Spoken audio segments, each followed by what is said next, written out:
So, what I'm getting for you guys is I feel like, things were really frustrating for you during Virgo season, right? Because it was moving so slow. So from like August 21st to roughly September 22nd, things were just moving at a snail's pace. Things that needed to be done or communication has been very, very slow in coming. Things not getting off the ground with you and a potential crush. And things were just like people were being so overly analytical, or the word I'm hearing is critical, that they take forever to respond to text messages, or they might overanalyze text messages and communication that's coming through. You feel like you're very straightforward in the way you communicate, but I feel like the other person might not be reciprocating in the manner that you'd hope.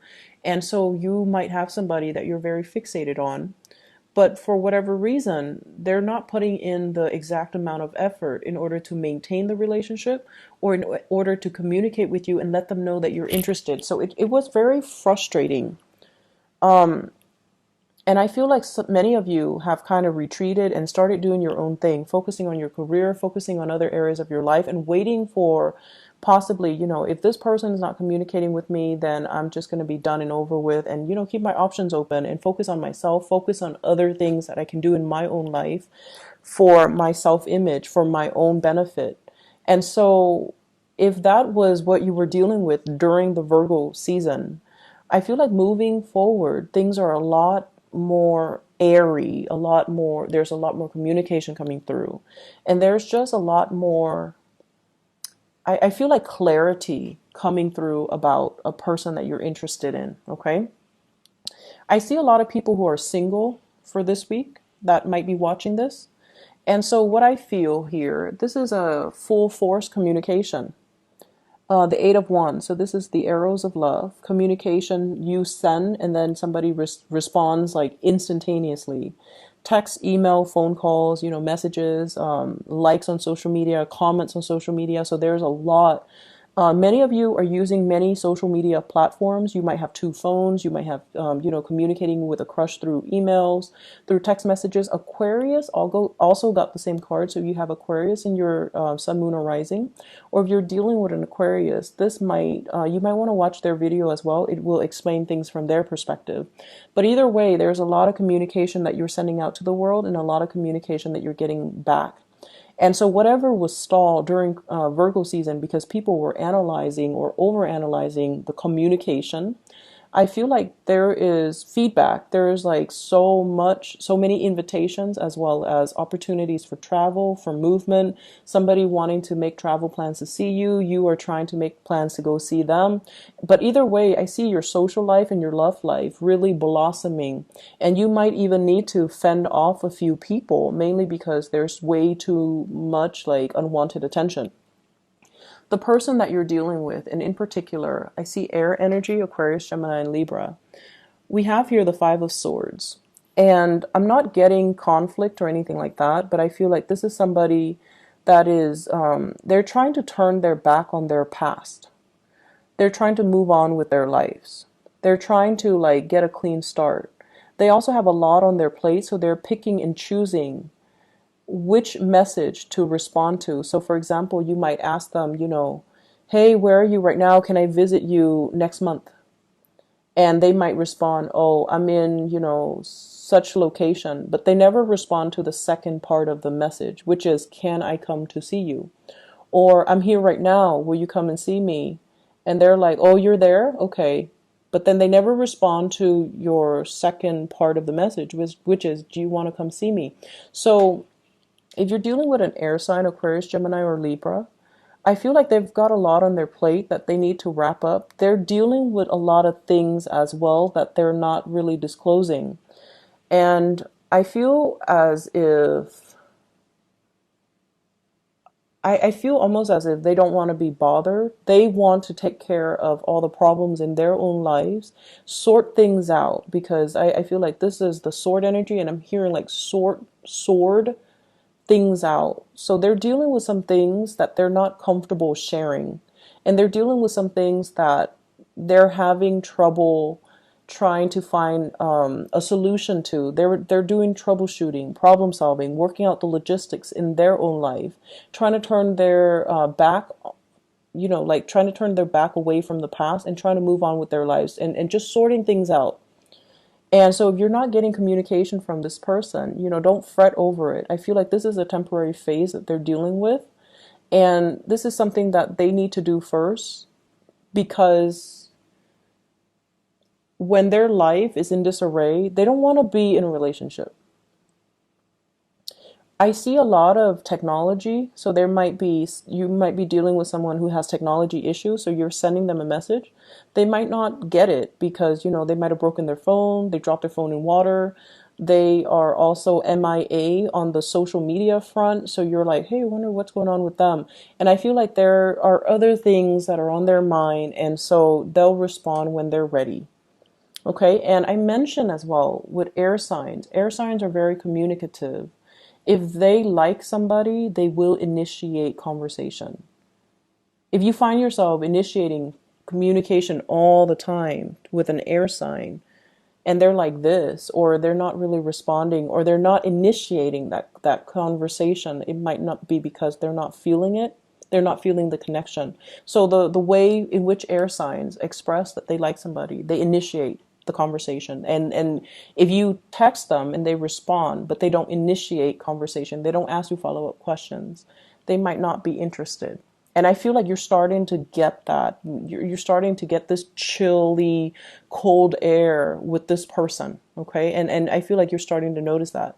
So I see a lot of you guys, King of Wands, withdrawing your energy, focusing on yourself, looking at other options that might be available for you. And the way that you come to the table, you look really good. You're taking care of yourself, possibly working out, getting a tan, being more outdoors, enjoying the rest of, the nice weather before we've come into the fall. And just, getting a new wardrobe, getting out there, doing more fun activities, socializing, mingling, and taking up all of these invitations. Mainly because if someone's not reciprocating the effort that you put in, I feel like you're not going to wait around, right? Like you guys are not the waiters. You guys are not the people that will put your life on hold for other people. And even if you have somebody in mind and they're not reciprocating, I feel like you still know how to, have a good time even without them. So your energy, very single, looking good, attracting a lot of attention, possibly some unwanted attention. And I feel like you're trying to move away from your past and you're trying to find people that are giving you that constant feedback and that communication. And I feel like some of you might have children and you're trying to sort out issues with you and an ex, like a person you might have children with, in terms of sorting out communication regarding childcare, regarding custody, so that you can, try to move on with your dating life and your social life and things like that. So this is usually like a father figure. Some of you might be dealing with another fire sign, Sagittarius, Aries, and Leo. And if you're dealing with them, there's a lot of ego clashes, okay? So I feel like you might have an air sign, Aquarius, Gemini, and Libra, and you have another person, possibly another fire sign, Aries, Sagittarius, Leo in your midst. And the energy between the two of you is like this. We have the King, and then we have the Magician. So this is like somebody that is, what I say goes, okay? He's manipulating the water. Okay, he's manipulating the water. So you might be with somebody who's got a lot of things going on in their lives. They're kind of like either a supervisor, a manager, somebody that has a lot of power, somebody that is quite financially stable. They have a lot of charm, a lot of charisma. They know a lot of things about a lot of things. They are, as well, they see a lot of potential in themselves. And I feel almost like if it's trying to come together, they're going to be moving towards you. And so your spiritual advice in love is be like this, love from afar, love from a distance, but make sure that the other person comes towards you. If it's meant to be, it shouldn't be so hard. You shouldn't do all the pursuit, because I feel like this person has the intention to come towards you with the Six of Wands. They want to jump over troubled waters. They want to bridge the distance and the divide. They have a lot of success things, career things, and work things, and public image things, and reputation, and all of these things. They have all of these things going on in their lives that they're focusing on. They're trying to conjure up something, and they're trying to be with you. But I feel like you kind of need to take a step back and let your crush or your significant other take care of their things before they can come to you clean and whole and stable in themselves. So even if you're dealing with a fire sign or an Aquarius or whoever you're dealing with, I feel like your partner might not be as communicative. It doesn't mean that they don't like you. It's just they need to sort out some things. They need to make things and manifest things in their own lives before they can feel stable enough to be in a relationship. But I feel like somebody is going to be reaching out. They're going to bridge the distance and the emotional divide with you.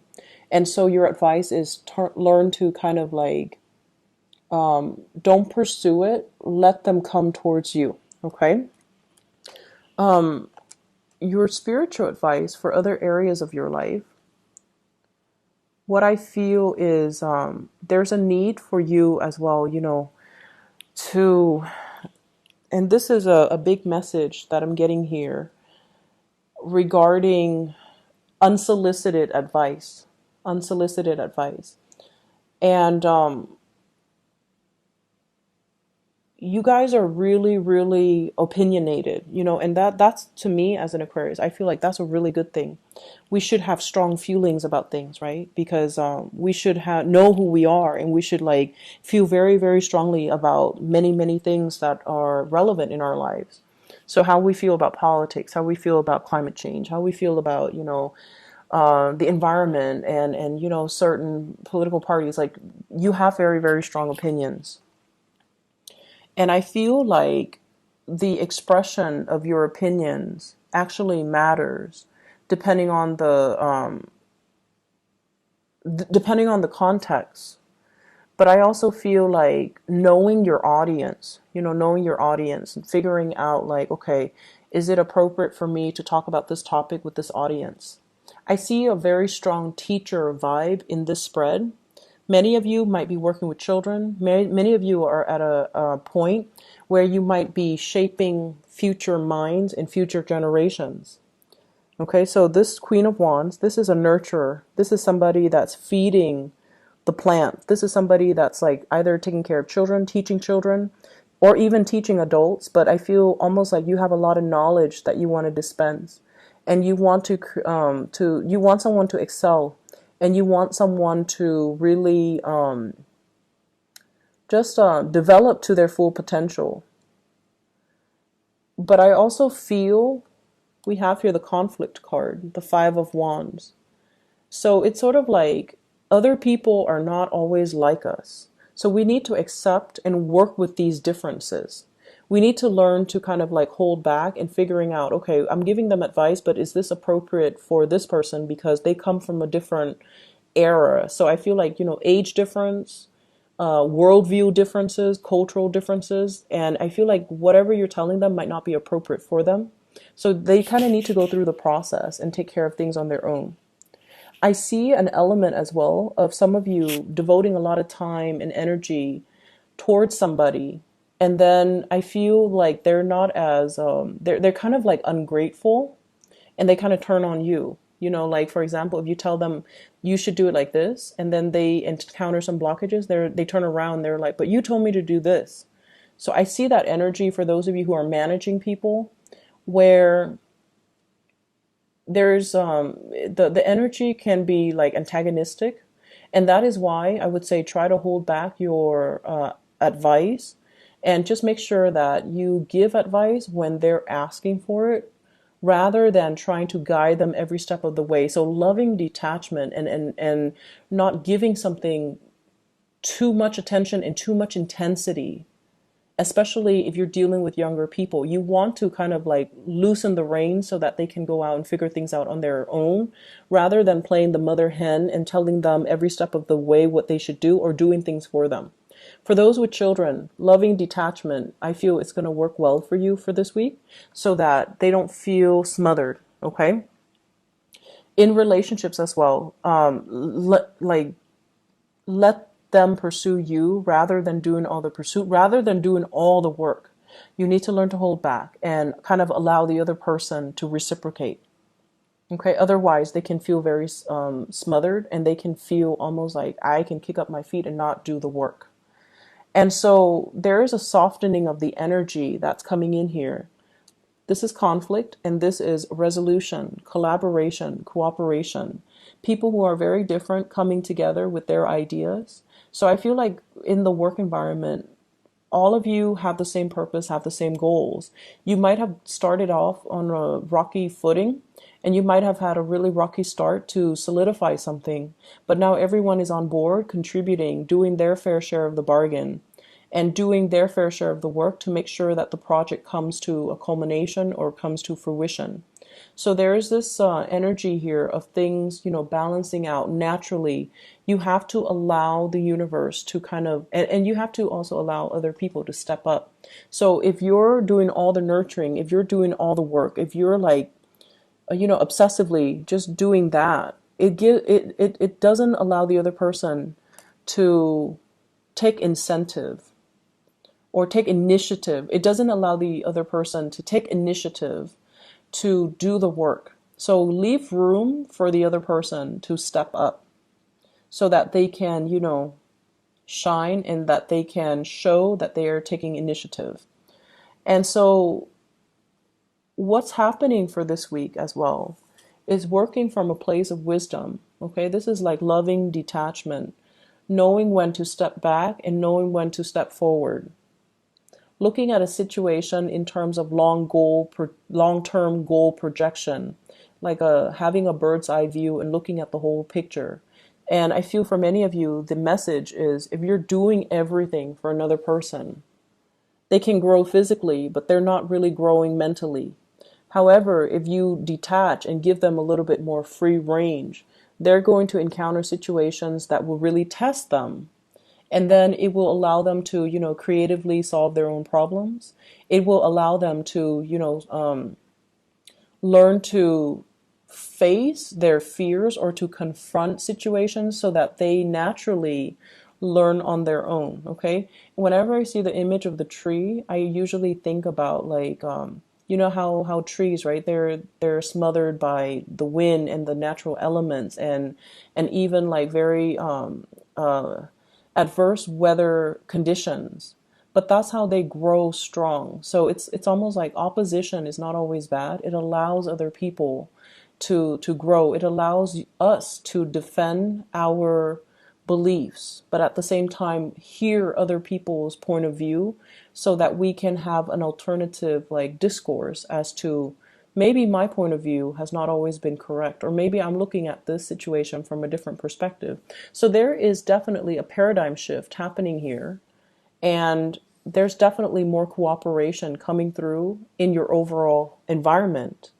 And a lot of it has to do with loving detachment and kind of like not being so personally invested in things, and not letting our defensiveness or our egos interfere with the creative process. Because I feel like, it's like allowing people to come together from differing points of view so that we can have a more holistic picture of a situation and find better solutions. Okay. So it's a very solutions oriented type of a week. And I feel like you should sit back and let the information filter through before you react. Okay.